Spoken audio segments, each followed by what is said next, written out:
Okay, I got a new screen, Zoom, Arrow, Facebook Live, setting up your webinar for Facebook Live. So we're making progress. Done. Redirecting to Facebook Live page.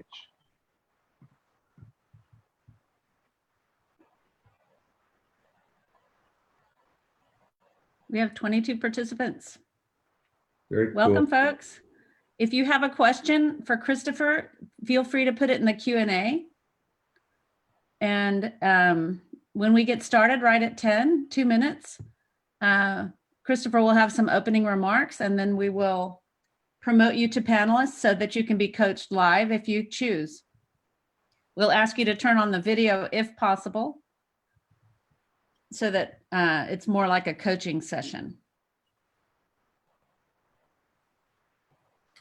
So, Joe, it should be live on Facebook. Let me know if you can see it. You can see it on your page. It's there? Cool, because then I'm gonna shut down Facebook and Chrome entirely.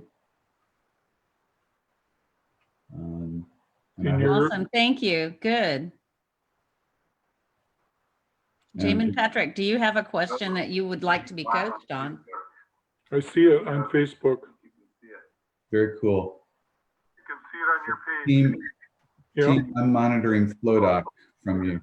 Joe, can you mute your mic? Yes. Oh. Awesome, thank you, good.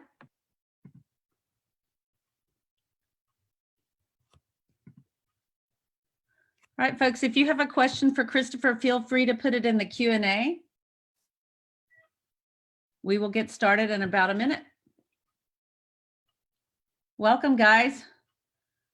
So glad you could join us today.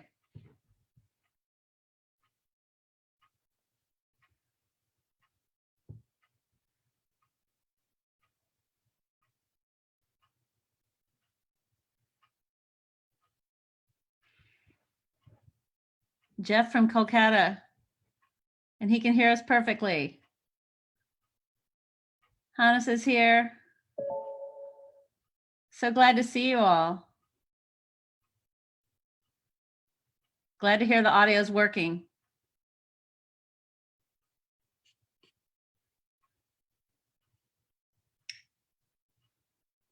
You guys, if you have a question for Christopher that you would like to be coached on, please feel free to add it to the Q&A. We're still waiting for a couple more folks to come because Facebook Live has a few seconds delay. So we're going to give it just a couple more seconds.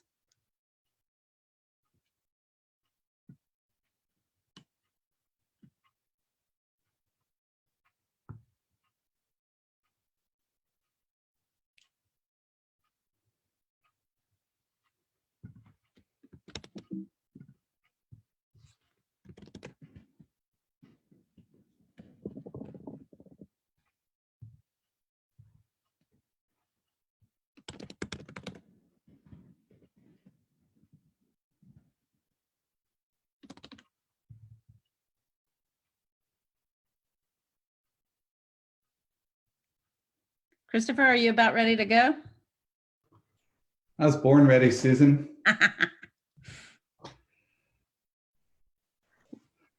Over to me? Yes, I think so. Let's get going. Of course. So greetings and welcome. Thank you very much for joining us here. Let's do a little bit of housekeeping. So we're on Zoom Live, and we have so far around 40 people here on Zoom, and I'm guessing many more will come. Since we just cooked this up yesterday, I think 40 people so far is fabulous. We're also streaming live to Facebook. So I'm going to try to remember to speak to each group about how to interact with us. First of all, if you're on Zoom, I welcome you to come on screen with me and ask a question, or us have a chat about what's going on for you during this pandemic, these pandemics. We said that we would do live mentoring, so I'm willing to pull out the responsibility tools. We've got our first question from Olaf Neeson. I'm promoting him to panelist. So Yeah, so I just got muted for some reason. I'm unmuting now. Susan, can you wait a second while I go through these comments? I'm sorry. Yeah, thank you. So if you're on Zoom, you can raise your hand and come on screen. And you can chat with Susan, our producer, for this. If you're on Facebook Live, we have some folks over there, Joe, Thomas, hopefully commenting with you.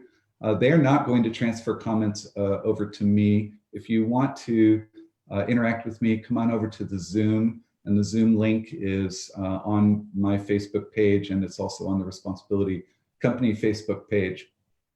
If you're having Zoom issues, there's not much that we can do to help you with Zoom issues. Please contact Zoom support. You might try backing out again, restarting your browser or your app and coming in again.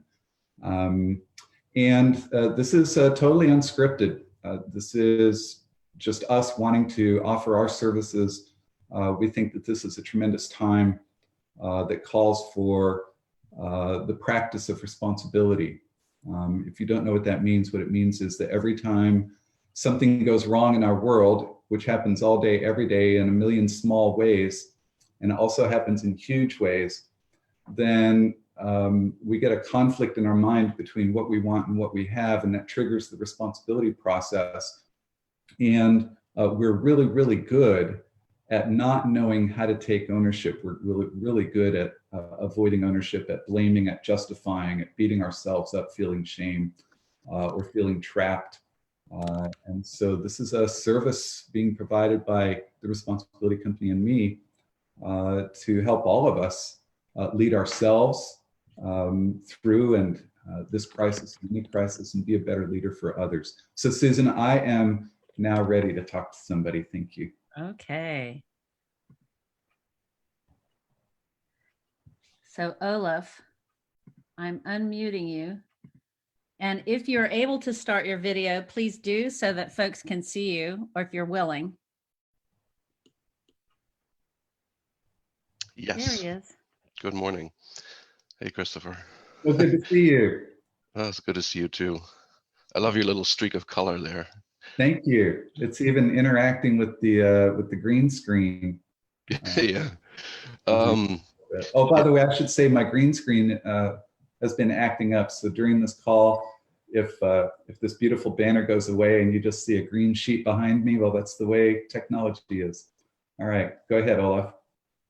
Yeah. So, simply put, I'm in lockdown here in California. We're supposed to shelter in place, and I'm looking for work.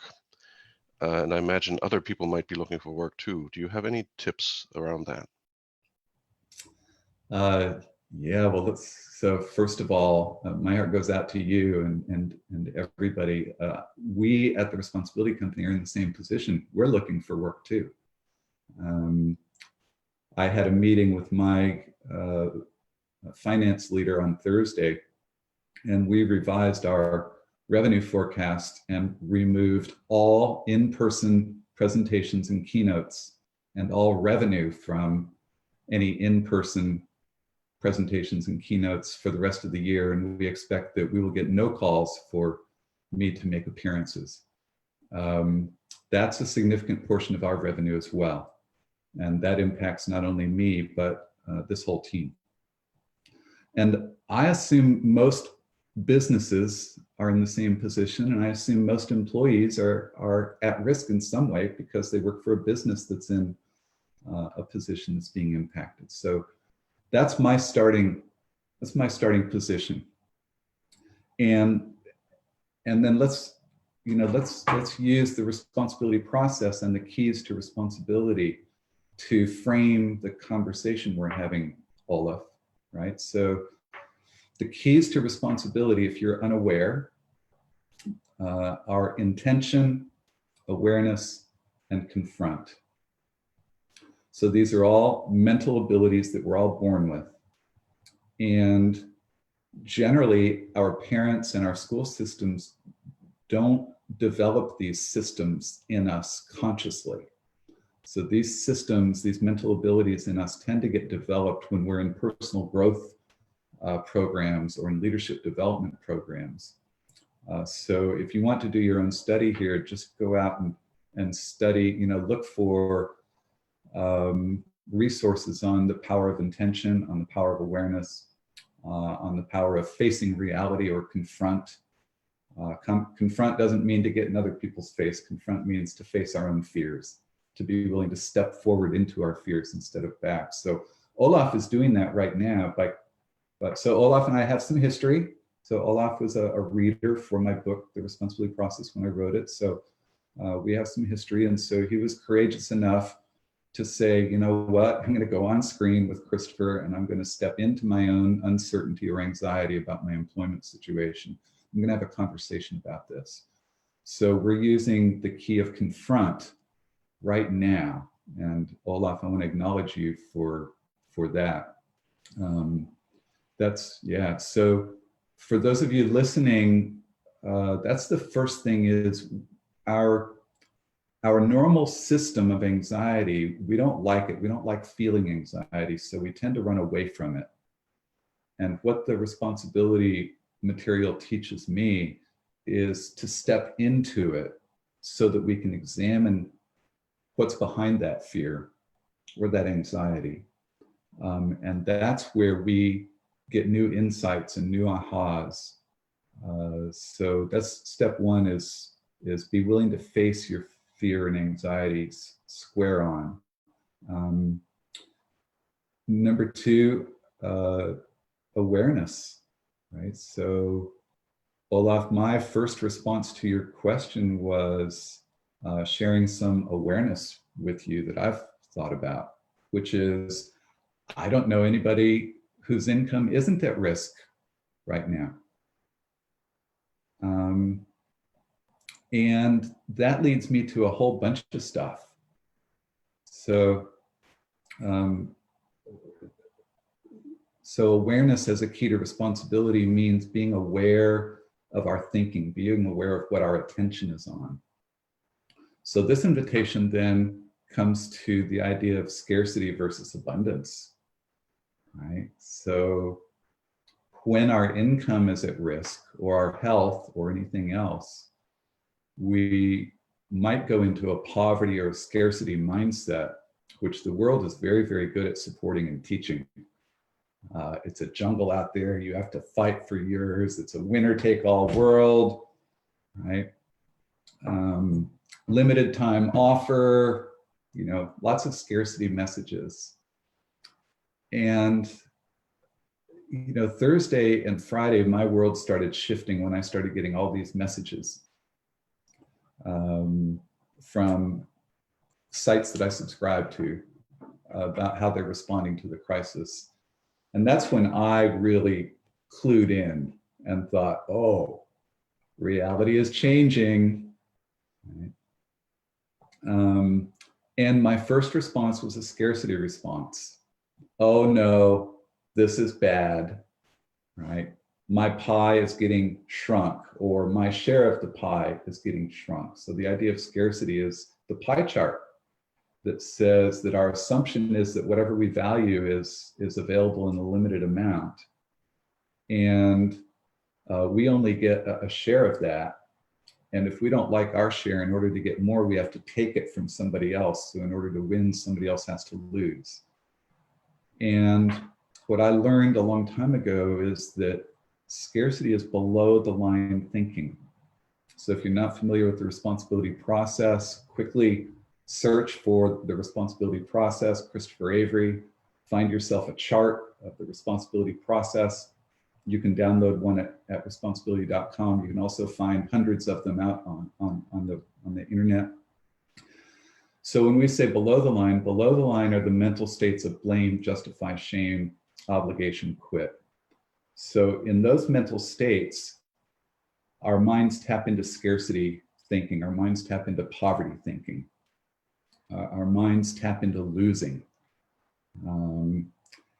And above the line, in the mental state of responsibility, which is the ability to respond, is abundance thinking. So if this sounds airy-fairy to you, then let me come back to you with what I mean by abundance thinking in Olaf's question. there's a ton of money in this world. And right now, people who are in scarcity thinking are hoarding it, worried about not having enough, or worried about uncertainty. So stock markets are going crazy with speculation. But there's still a ton of money in this world. Right? And there are lots and lots of people and businesses and organizations that are now ready and will be ready to buy products and services. So for me, there's an abundance out there, and for me, it starts with us priming the pump by giving away what we have to give through this seminar, through this webinar, and simply letting the world know what we have to offer while we do our replanning and re-strategizing and rethinking about what our revenue stream is going to look like. So now we go from awareness to intention. So the awareness factor is my attention can be on scarcity, or my attention can be on abundance. I'm going to be much more effective if my mind is in abundance. But if I'm aware of the scarcity thinking and realize how much of the world is there right now, and if I also realize how available I am to that. So I am not immune to scarcity thinking. I'm a human being. And every time something goes wrong, my mind goes below the line. And I was there Thursday and Friday of last week, and I've been there since then. Sometimes in the middle of the night, sometimes in the middle of the day, right? But so awareness is a key to responsibility by being aware of what my attention is on, what I'm focusing on. And then intention is a key to responsibility. Intention means our power of free will, our power of choice, our power of setting ourselves in some direction, our ability to be inspired and choose. So I ask myself, what do I want about this situation? So Olaf, you may remember this, that I teach that our world teaches us to ask the question, what should I do? You even ask me, what tips do you have? Right? And you might start realizing I don't give tips for the most part, and I don't give advice, because when I do that, that puts me in a position of saying that I know better than you, or that I can do your thinking for you. What I know, and this goes deep into the technology of responsibility, what I know is that when I give you advice, I actually invite you to stop thinking for yourself, and I actually weaken you. So instead, what I'm doing is I'm speaking to you about information that I want you to try on for yourself and think for yourself and generate your own ideas. So then intention. I was starting to say this. So society teaches us to ask, what should I do? And if you're familiar with the responsibility process, that question actually maps to shame and obligation. The question, what should I do, maps to below the line thinking. It maps to thinking somebody else knows what's best for me, and that somebody else has my answer. And that if I just do what some expert says, then I'll be happy. And I think we all can try that on and say, you know what? We've tried that a whole lot in our life, and it's just not true. Right? So what I found is a much better question than what should I do is the question, what do I want? Right? Oh, look at this mess. Look at this chaos. Look at this crisis. Right? What do I want about this? And when I asked myself that question at the end of last week, my answer was, I want to stay alive. I want to keep my company alive. And I want to pivot. And I want to serve the world with what we have here. So those are my thoughts.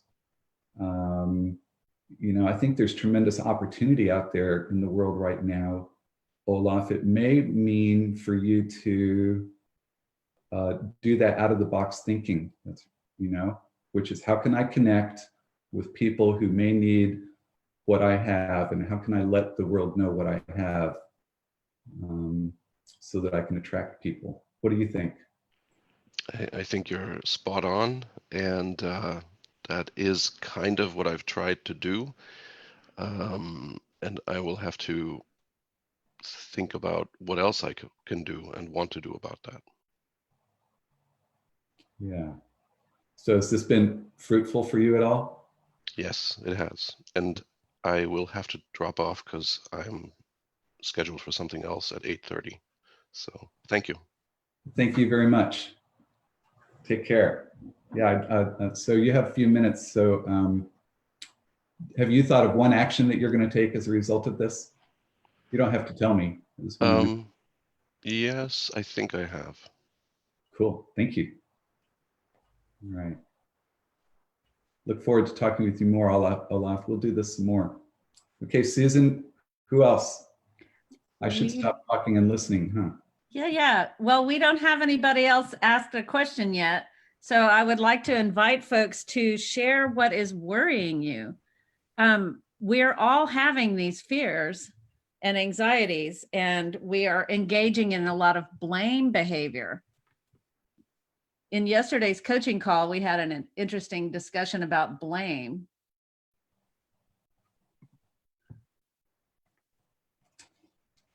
So when you speak about yesterday's coaching call, you mean a part of one of our programs that you participate in? Yeah. I think I saw a hand raised.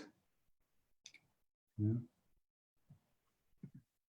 If you'd like to be coached, please raise your hand.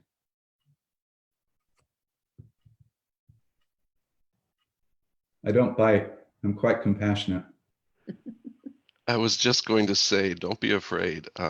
Christopher is the kindest man in the world. If you have a concern, please speak up. Thanks, Olaf. I would say go ahead and be afraid and feel it, and then step forward into it. It's my invitation. Do what Olaf just did. Yeah. So while you're considering that, let me say this.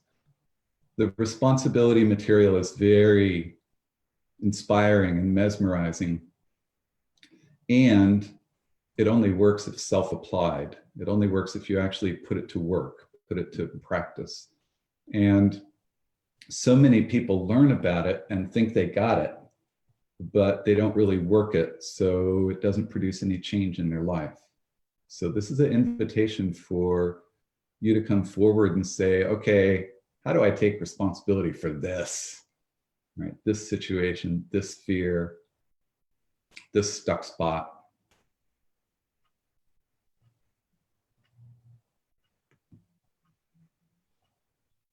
Sometimes it helps if you know what that feels like.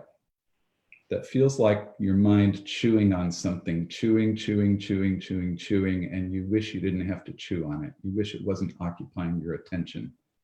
You wish you could be free of it and let it go so that you could actually use this amazing tool to focus on producing the results and the outcome and the experiences that you want, instead of trying to solve this problem. That's what it feels like. Ken Roberts has a question for you. Cool. Hi, Ken. Oh, you're muted. Make sure you get unmuted. There you are. That should do it. Oh.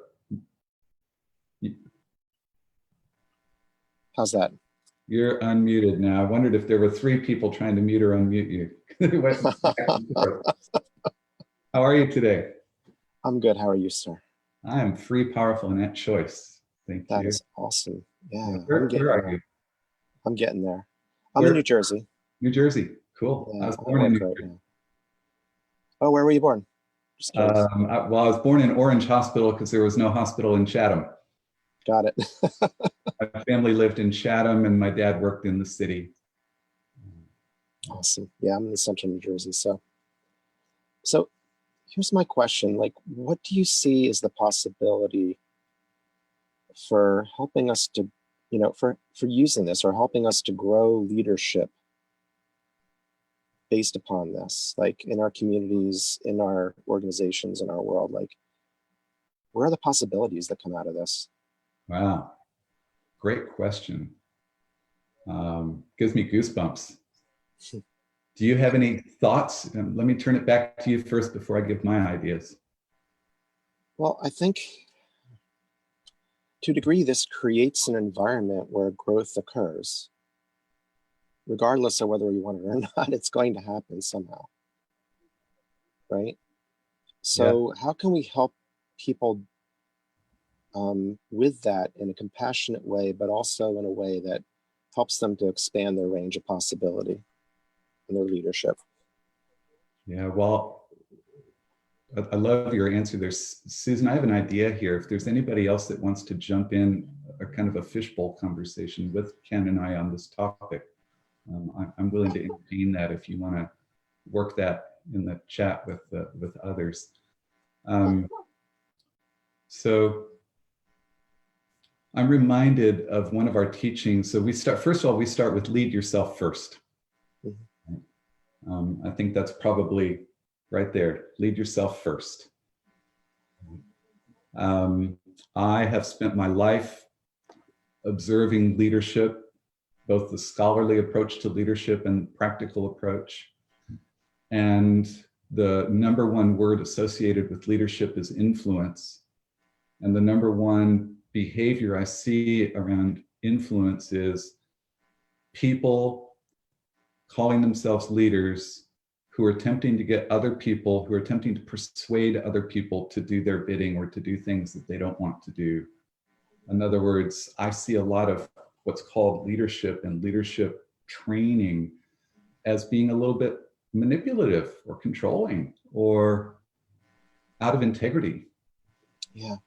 And my view is that if I start with what inspires me and how my genius can best be used, in other words, if I do the work to take responsibility for something in this world that I'm willing to take ownership of, and then if I get my values and beliefs straight behind that, and if I just start being authentically me around that, then I shouldn't be surprised to find other people following me or wanting to join me or wanting to help. So I believe that 99% of all leadership is self-leadership. And I also believe that leadership is a byproduct of being in pursuit of creating some outcome, of taking responsibility for some space, some problem, some result that you're trying to produce. And then if it's bigger than you, it means that you must attract others to you. And that process of attracting others to you and coordinating with them, that's leadership, but it's not, leadership is not a main effect. And our world treats leadership as a main effect, like go get some leadership lessons and become a leader, right? I would say find something in this world that you can do something about because nobody else is doing it, or find something in this world that somebody else is doing something about and you want to join them. Find something that you care about that you can turn into a purpose and take ownership of it, sign up for it, and then the leadership will emerge in you. So what do you think about that?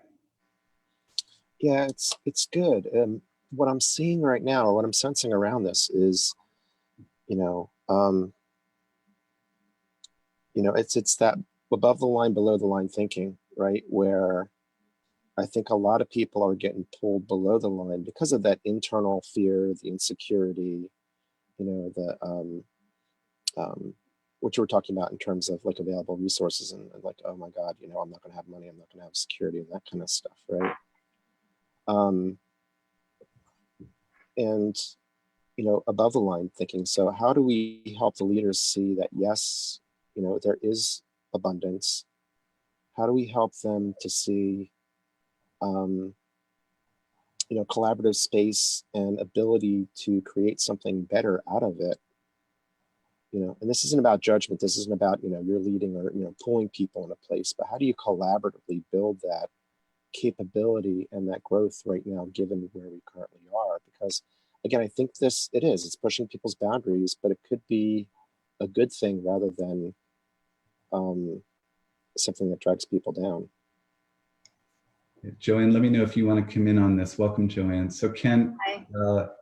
what I heard you ask is, how do we get this message to our leaders? Is that what I heard you say? Or to any leaders? Yeah. I wouldn't say our leaders, but I'm saying in general, anyone who,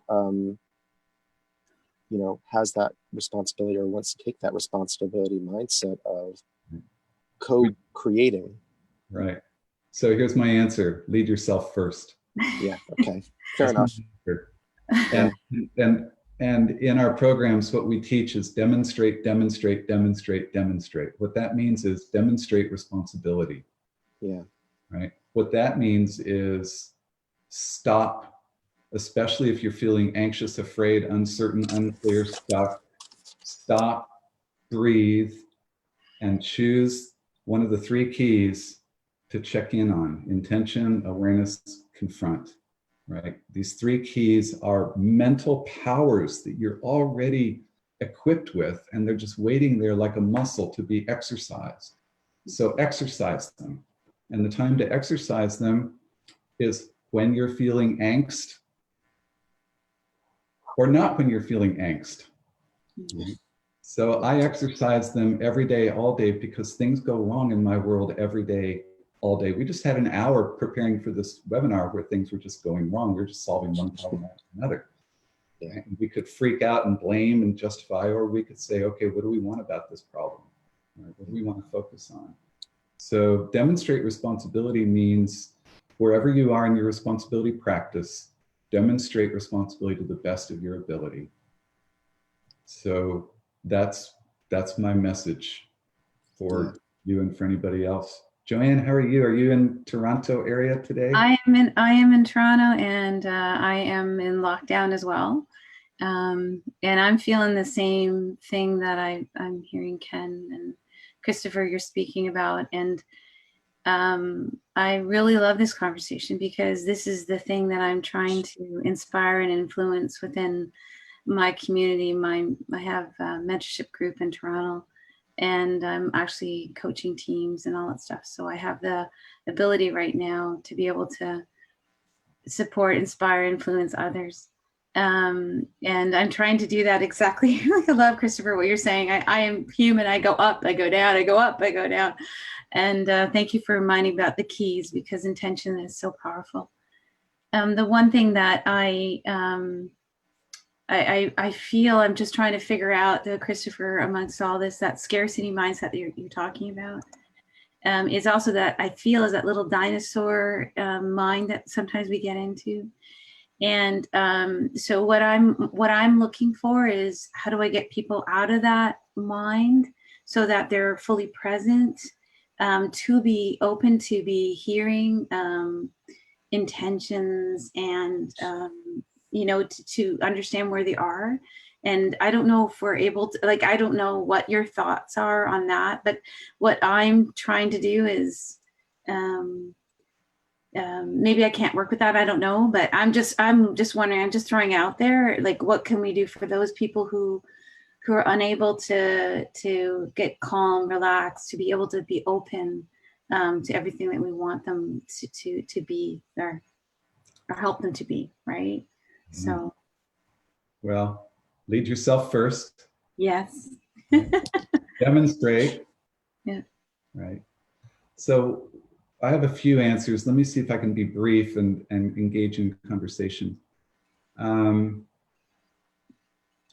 So confront teaches me to face reality. And the more that I practice responsibility, the more I let go of my made up world, or the way I wish the world was, the more I let go of right and wrong about what should be happening. So I have no right or wrong about this virus and pandemic about it, because right and wrong put me into a freeze mode of a inability to actually see the truth and take action. So I practice. So I'm neither an optimist nor a pessimist. I'm a realist in that I try to, as much as possible, truly observe and respond. So one of the themes of our work lately has been a quote by Stephen Covey, who It's unclear who he was quoting. Some believe it was Viktor Frankl, some believe it was Rollo May, but Stephen Covey said, in between stimulus and response is a space. And in that space is choice, right? And in that choice is freedom and power. And so what he's saying is that you and I live our lives learning what's right and wrong, and we put in place autopilot after autopilot after autopilot until we don't have the ability to respond. We just react. Stimulus, react, right? Something happens, oh, that's bad. And then that sends us below the line with this anxiety. And practicing responsibility starts to open up that space where we can actually choose a response. Hence the idea of breathe, right? And check in using intention, awareness, and confront, right?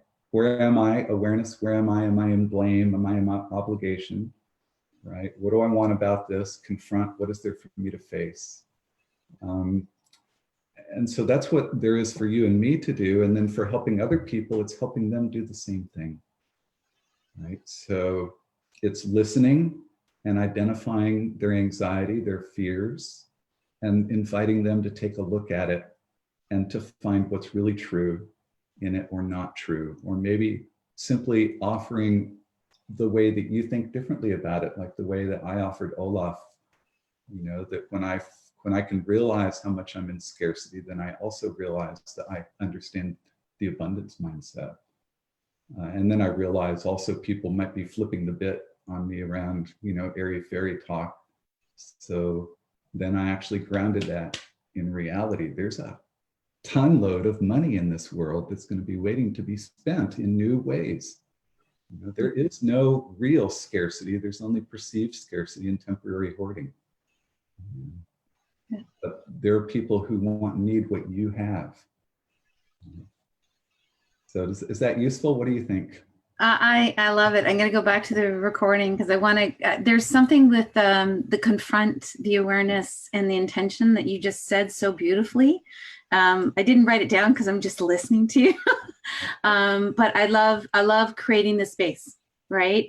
And some of the things I'm thinking of is breathing, is switching our minds, seeing pictures, doing other things where it gives them the ability to switch off the mind that they're in to a mind of possibility, right? And when I think of a mind of possibility, that's the abundance, right? That's where the creativity, that choice comes. But I love what you said is, you know, creating that space, giving even a little bit of space to allow for us to choose.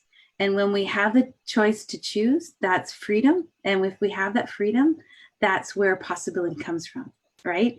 So like, I love it. I thank you very much for giving me that inspiration. So appreciate it. Great to see you. Nice to see you too.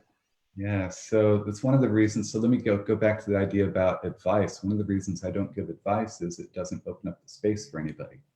Mm-hmm. So I'd much rather ask them what they've thought of or what they might do or what they think about, or I even talk about options. If I were in your shoes, I might think of these 3 or 4 things, but I'm not you, so you're gonna have to think about that for yourself. So in terms of being a coach or a mentor or a leader, I'm trying to help someone else open up that space between stimulus and response. And in terms of what I said about intention, awareness, and confront, you can find various messages around that all over the internet from us if you just search on responsibility in my name, or if you download the responsibility process poster from responsibility.com, there's a description of the 3 keys on the back of that PDF. Cool. Cool. Thank you. Yeah. Anything else? We've got a question from Jamin Patrick. Oh, cool. If you're able, turn on your audio or video, but I can ask his question. As a manager, what can I do to help my employees feel less anxiety about the current situation? Cool. Thank you, Jamin. So I'm ready to go into advice mode.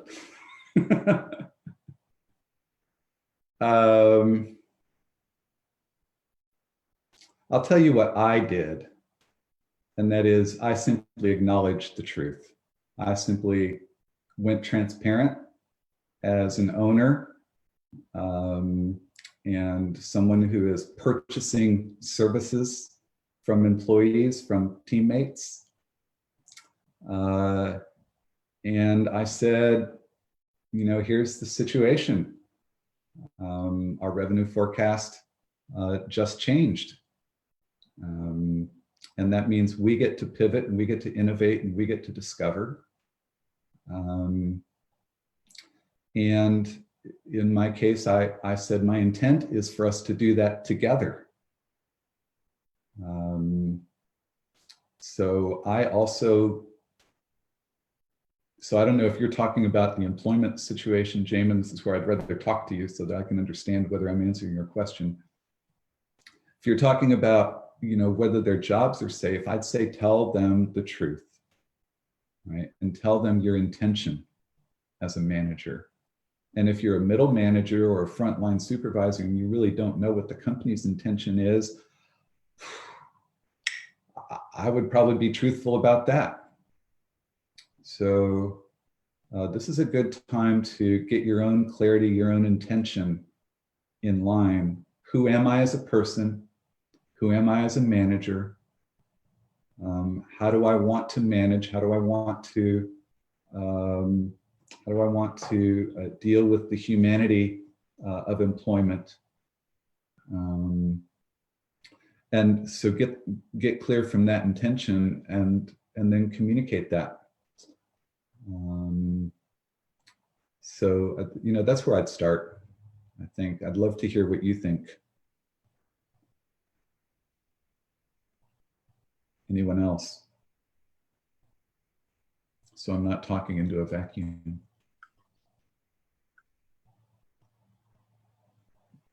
Let me promote Sarah Rose. Okay. While Sarah's coming in, I'll also say this. I've been very inspired by many of the emails I've gotten from a variety of companies that talk about sending their employees home, but keeping them on the payroll, and that nobody's job is being affected at this time. I found that very inspiring. So I guess come back at me, Jamin, and let me know if you want more around that. So you're not Rose, you're Joann. Yeah, I know. I just wanted to add that the feeling of possibility, is amazing to be able to say, just like you said, Christopher, to be able to say, I know what the situation is. The fact is this, and asking the question, or asking yourself the question, what can be created from this, right? And like you said, there's abundance, there's other things that are there. And like, I know some of the facts are, when we declare a state of emergency, that means the funds are coming through so we can help fund these businesses while we go through these times, right? So it's like, it's how can you still create hope, right? But not make it false. And I'm not sure exactly what that means, but I think that's what you have to ask yourself. What can be created from this situation, and be able to provide some of that to our employees. And I'm not sure, Christopher, if that's what your intent was, but I think that, like, for me, I want to be able to do that. I know this is the fact, and what can we do from this point, right? Like, what can we create from this, right? So again, to the three keys: intention, awareness, and confront. My intention is I'm going to be bigger than this problem. And we, the responsibility company, are going to be bigger than this current problem of some of our forecasted revenue disappearing. Right? And I don't know how precisely, but it starts with an intention. It starts with a clarity that this is going to be what we are focusing on and working on together. Right? And what I've said to each one of my audiences. So I sat down Saturday and said, just made a list of all the audiences that I have to communicate to, starting with my internal team, and then starting with our inner circle with our programs, our online programs, and then starting wider audience and some clients. And the number one message is, I'm here for you and we're in this together. And we're going to be bigger than this. And I don't say that from a place of bravado. So I think you went there too, right? So this is not a braggadocio. It's not a, I got this handled. I don't know what it is. I don't know what it's going to be. And I'm thinking bigger, right? Yeah, I love that. Oh, Christopher, beautiful. Well said. Thank you. Thank you. Hello, Sarah Rose. Hello, how are you? I am free, powerful, and at choice. Thank you. I'm so happy to see you and others here today. Thanks for being here. Apologies, it's 2 in the morning. I'm in bed because my internet is unstable. Hopefully you can hear me. I'm just interested in how you manage your fear through all of this stuff. I run a training business in Australia. We've just entered into this crisis over here, and our entire pipeline of work has just evaporated overnight. So gone from being relatively successful to, like you, zero revenue stream, and just trying to lead my team through pivoting, but I'm just struggling with my own insecurities around my skills and abilities to deal with this. Yeah. Just want to thank you for coming on and sharing that. So this may sound a little strange. Congratulations for being willing to confront that, because that's where it starts, right? Being willing to say, I am feeling this fear and I have a sense of what it is, and even asking me for how to help or deal with that. That's a start, right? That's confront.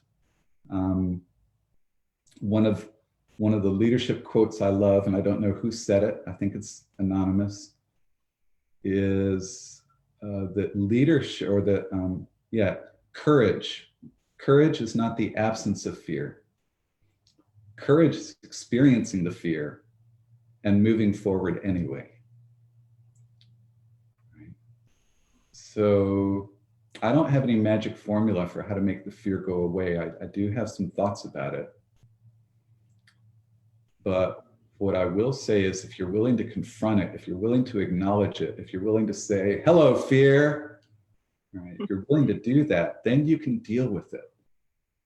And if instead, if you're trying to hide from it, cover it up, medicate it, self-medicate it, right? Then it's just going to stay there and grow and keep us from being able to do anything. So that's the confront part. Awareness.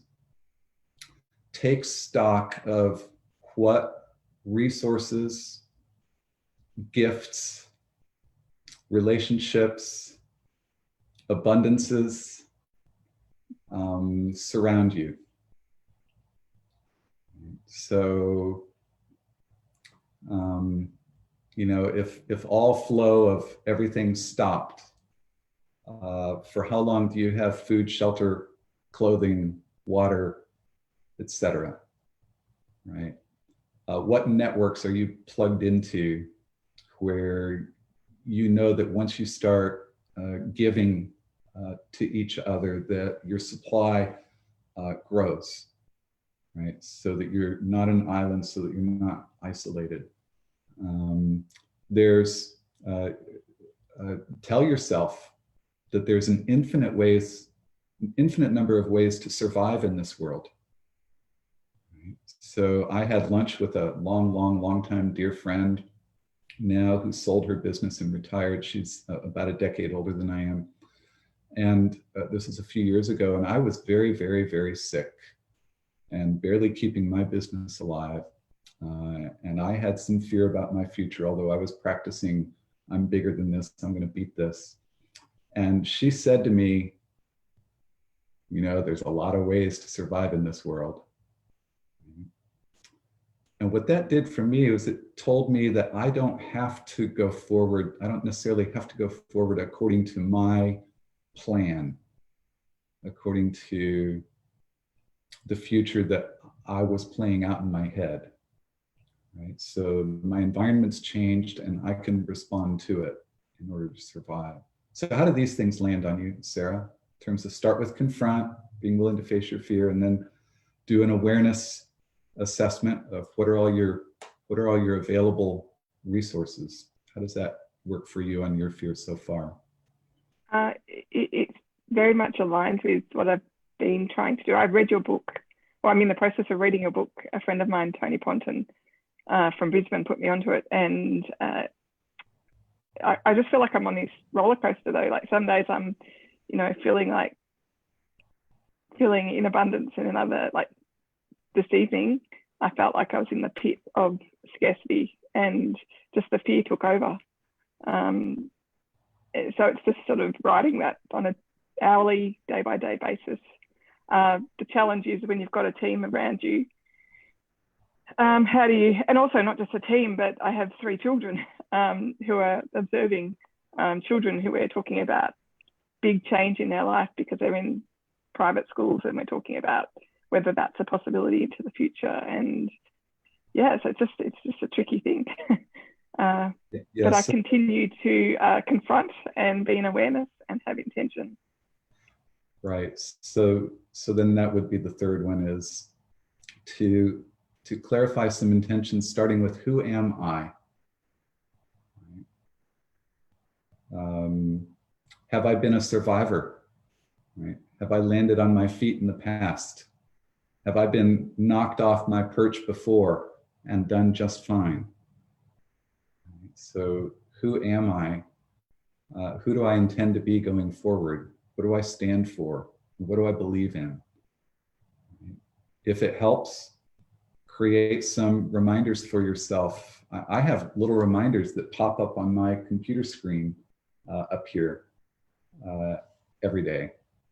And of course, they're affirmations. An affirmation is something that I believe in, and I want to make sure it's true, and I want to remind myself of it. One of mine has been that I am bigger than any problem. I don't care what the problem is, I am not going to let it beat me. And when the fears overtake us, it's because our belief in that moment is that this problem is winning. Right? So the roller coaster that you talked about, as Joann and I talked about, is absolutely natural. That's just your anxiety getting you below the line, and then you pull yourself up, and then it gets you back and you pull yourself up. So, another thing I would say to you is there's nothing wrong with you. Right? If you're human, that's going to happen. Right? So there's absolutely nothing wrong with you. So I would say, what we would teach is to find some responses to yourself when you feel that fear taking over. My response is, I'm bigger than this problem. I'm going to be bigger than this problem. Another response is a response I learned from a psychologist. I thought it was really cool. And that was, I'm okay, it's okay. So I look around my world right now, and it's okay. Right? There's, my house is not being consumed by a fire. There's no bomb landing in my backyard. I have water and food. It's okay. If it's okay, then I must be okay. Or if I'm concerned that it's not okay, then I check in, am I okay? Oh, I'm okay. If I'm okay, then it must be okay because I'm powerful. And I have the ability to respond. So is this being useful to you at all, Sarah? Absolutely. Thank you. Thank you very much. Okay. And again, just like I've talked about with the others so far, in terms of dealing with your team, it's, don't sugarcoat it and don't bluff, right? Decide who you are as a leader and as a manager and as a business person and where you're going to come from, and then just speak to that. Yeah. And say that you're there to help them, and that you seek their help as well. Jeff, what would you Thank you very add? much. Hi, Jeff. You're muted. So Good evening. How are you? I am through Powerful Ant Choice. I'm really happy to be doing this. Yeah, me too. You are in Asia. I am in Calcutta, India tonight, Right. where I just basically in the last 24 hours arranged to just stay here for a while because now is not a good time to fly around anywhere. So this is where I'm going to be for a while. So I'm really in an interesting spot. You know, for a long time, I consult with companies during the day and get paid for that money, and then mentor people in my profession, you know, as Scrum Masters and Agile coaches and people like that at night, which is something I've always just done. And now, you know, it's possible that the company work is going to dry up for a while, but I set myself up so I can survive that for a while. And I'm here in a country that actually has a tradition of teachers not working for money. And I feel like I'm being invited to be one of them for a while. And it's a really uncomfortable spot for me because I feel like I'm being invited to walk through one door when the American side of me said that, wow, that's not responsible. You know, and I grew up Dutch. So, you know, so I kind of have that baggage. And I haven't, you know, you and I have known each other for a long time, but I haven't done your course before. But I'm actually learning a lot about the fundamentals tonight. But the thing I'm just going to put out there I'm struggling with is kind of like this being invited into a space that I'm really grew up being really uncomfortable being invited into. And that space is the expectation that teachers work for no pay. No, not an expectation. It's just an out invitation. there. And that's the opportunity for me now. It's an opportunity to contribute. Is it an expectation? No. Oh, okay. That makes sense.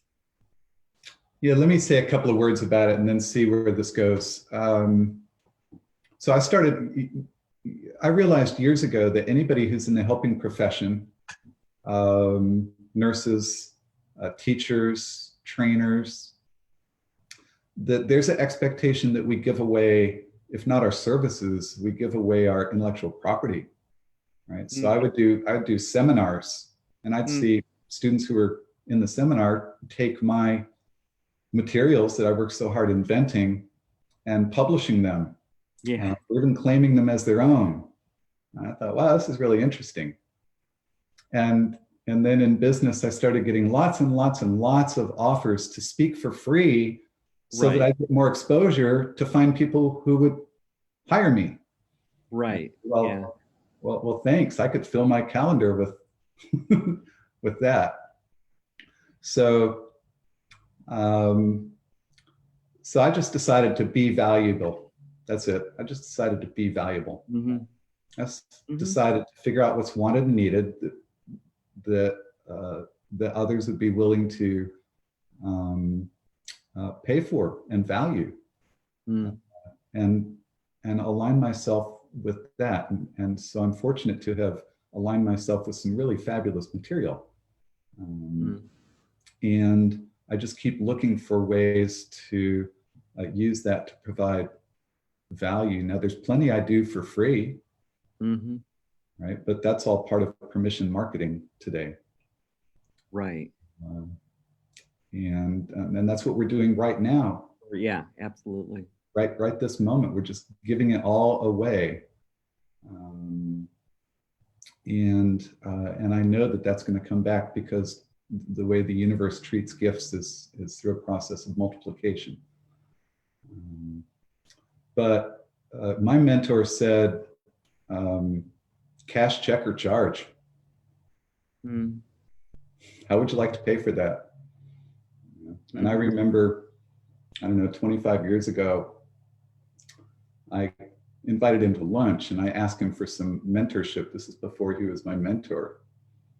And he said to me, most people come to my office and pay me for this.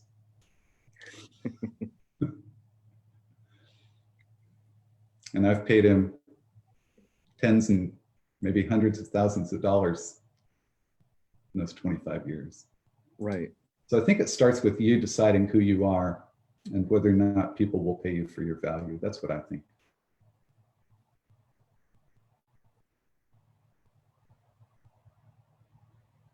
You know, it's interesting that, you know, because I do spend a lot of time, as you know, in the East, in the Eastern Hemisphere. And there is a teaching tradition over here that I feel a great deal of resonance for. That you know, in India, there's a long-standing teaching tradition where you don't pay your teacher until you're done being taught. You know, and I feel a lot of resonance with that. And it's just an interesting spot. It's like I say, I feel like it's a door I'm being invited to go through, and I can walk through it now. Well, then maybe there's something there for you. Yeah. Yeah. Okay. You know, I believe in intuition and synchronicity. Yeah. So if this is really calling you, then maybe it's a lesson for you to pursue. All right. As, All right.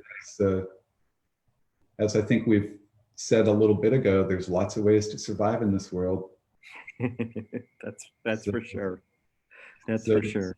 So maybe that culture isn't paying the teachers up front, but they must be doing something. Or there wouldn't be any teachers. That's for Yeah. sure. Yeah. So thank you for your teaching. Thank you, sir. Yeah. So All right. you want to hang on or I will stick around. I will be here. cool. Well, Christopher, we are at time in 1 minute. Okay. I'm willing to stay around for a little bit longer. Should we take one more question or two? What do you think, Susan? We've got Rose. I'm ready. Let's see if we can get her on. Let's stay a little bit longer. I see that people are dropping off, and that's cool. So let's take another question or two, and then we'll bring this to a close, and then we'll meet as a team and figure out what we learned from this and where we're going to go.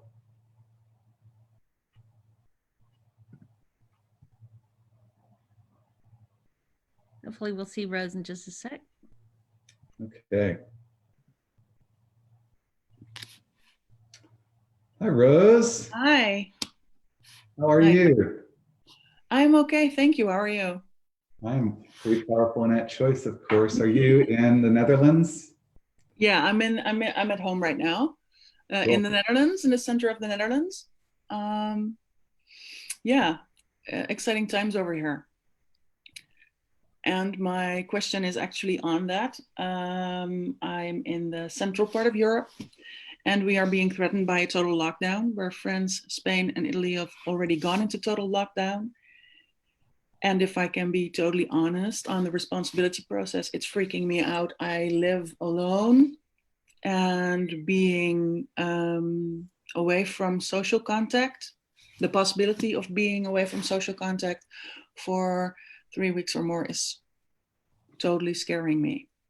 And of course, sometimes I'm above the line and I know how to reach out and have a plan for myself. I was going to say, got my number, Rose? Sorry? I was going to say, got my number? All right, do you have my number? Oh yeah, and otherwise I might reach out through Right, I get it. various I'm sorry. channels, but I'm making light. Go ahead. okay. Yeah. No, I got that. And yes, please give me your number. I will call you. It will probably be in the middle of the night for you then, which is not that much fun. No, it's about, I don't know where I am in the responsibility process when I'm below the line, and how to get myself unstuck, basically. Yeah, good question. So this happens to us where we know that we're below the line because we know we're feeling stuck. We know we're chewing on some problem. We know we've got something we don't want, but we can't identify it as blame or justify or shame or obligation or quit necessarily. So, so the things that we do there, Rose, is I have a variety of approaches, but one thing is just tell me about it, right? Tell me about the problem. What's the problem? Right, what's the problem you're dealing with? I think for me right now, the fear of not knowing what is going to happen. and the insecurity that comes with it. And also feeling powerless in being able to help others, being able to access my degrees of freedom where I can just step out, do some grocery shopping for my parents or other elderly people, take care of my own context. I know I can keep myself alive even though I have to sit on the couch for 3 weeks. I will probably manage. I have water, I have roof over my head, but not being able to actively help in a situation where help might be needed makes me feel powerless. Yeah, I think it's on hopelessness and powerless, really. Yeah, so let's just take that. So for those of you listening, that's an application of both confront and awareness. Mm-hmm. So, you know, what's the problem? And so if you've been on this call since the beginning, I talked about my attention on Thursday and Friday and feeling this uncertainty and feeling this scarcity. I did the same thing to myself. I asked myself, okay, Christopher, what's the problem that you're focusing on? Now, here's something that I know that you may not know yet. I create my own problems. Yeah, true. There is no meaning in anything Yeah, until I create it. true. Right? Yeah, that is true. So for me, that's an advanced practice of responsibility awareness. Yeah, Right? Is all meaning is created right here. yeah, Now, it may be handed to me by society, parents, teachers, the news. Turn off the news. Or if you're going to watch the news, watch a far left channel and then watch a far right channel. yeah. Right? Yeah. So that you can go, oh, these people are seeing very different worlds. Yeah, And you can say, there is no meaning except what I create. yeah, yeah. I can totally hear that, and that really helps. Which means I'm freaking myself out. Yeah, yeah. This is true as well. When I'm underneath the line, I'm freaking myself out. Yeah. Yeah, Yeah. that is true. That's very helpful. Yeah. And I prefer to lead myself first. Yeah, Which means, Christopher, stop freaking yourself out. yeah. Right. Well, Okay. Truth be told, I really believe my parents can keep themselves alive as well. yeah. Yeah. Absolutely. Right. And unfortunately, if they don't, they don't. Yeah, I know. Unfortunately. Right. So then it goes to intention, Rose. Wow, look at this mess. What do I want about this? Yeah. Look at this anxiety. What do I want about this? Look at this fear. What do I want about this? Look at this being sheltering in place for weeks. What do I want about this? Yeah. Yeah. Look I at can this. make a plan on that. Look at this lack of social contact. What do I want about this? You know, when we ask, what do I want? It's a magic question that gets us above the line. Yeah, it does. Yeah. That's why asking for tips or advice or what should I do, so I've learned that just maps us to shame and obligation. But Yeah. asking, what do I want, reminds us of how powerful we are and how free we are and how available our choice is to us. It taps into our genius. It taps into our inspiration. Yeah. True. That's how you get yourself unstuck. Nice. That's how I got myself unstuck. That's That's nice. how I always get myself unstuck. Yeah, that is really nice and very profound. Thank you. You're welcome. Your energy has shifted. It has. Yeah, I can see it. That's called instant freedom. Yeah. Yeah, Right. thank you. The opportunity to break through to freedom, power, and choice is always available to us in an instant. Yeah. Yeah. Yeah, that was very powerful. Thank you. You're welcome. Thank you. I appreciate you. I will call you in the middle of the night if I'm stuck again. No, I won't. Go ahead. DND is do not disturb is on for about 10 minutes. Knock yourself out. Thank you. Give me a bunch of messages. You know I'll be there for you. Okay, great. Thanks. Thanks a lot. All right. You're welcome. Jeff, any thoughts since you're hanging here with us? Sorry, I had to unmute. Well, you've really, this conversation has really gotten me thinking about the next few months. And you know, I've always kind of felt that when I get invited into something, I always say yes. That's how I got invited into all these opportunities to coach over on this side of the world that I have, and things earlier in my life. So I'm going to say yes to some things because I still feel like I'm getting invited. Yeah, cool. Hey, thank you. Susan, is it time for us to bid adieu, or do you have another question? No, I think you should remind people that we are going to have more of these sessions. Absolutely. So everybody, thank you so much. So if you're already on our news and announcements list, in other words, if you got an email from me about this, you'll hear from us for the next one. My intent is to do 2 or 3 more of these, maybe even this week. We're going to try and do them daily. This was obviously an experiment. So we'll be in touch. If you're not on my news and announcement list, watch social media. So the responsibility process is @ResponsePro on Twitter, Facebook, and LinkedIn, @ResponsePro. You can come to responsibility.com and join our news and announcements list to find out. We'll also have a post up about upcoming webinars that should be linked to our homepage at responsibility.com. That should be available later today. Some parting thoughts. Thank you for your humanity. Thank you for your amazing resourcefulness. You are powerful, and you are far more powerful and able than you usually give yourself credit for. That's true for me too. So one of my constant affirmations is that I know I'm far more powerful and able than I usually give myself credit for. I think you just saw a great demonstration with Rose right now of how you can break through to your resourcefulness in seconds. Be kind to each other. I love what Ellen DeGeneres says, right? And I think this is a great opportunity to serve. And I think I'm going to leave you with this. I know so many people who've been looking for a way out of their ruts. And if a crisis isn't an opportunity to change our ruts and get out of our ruts, I don't know what is. So what an amazing opportunity we all have for reinvention right now. Send me feedback. You can use hello@responsibility.com to send feedback, or find me on Facebook or elsewhere. I'd love to hear from you, and I'll look forward to talking to you again very soon. Thank you.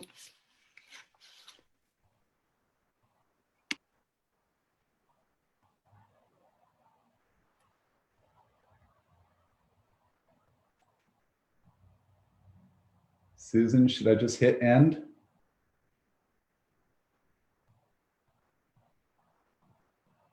I guess so. I'll just hit end.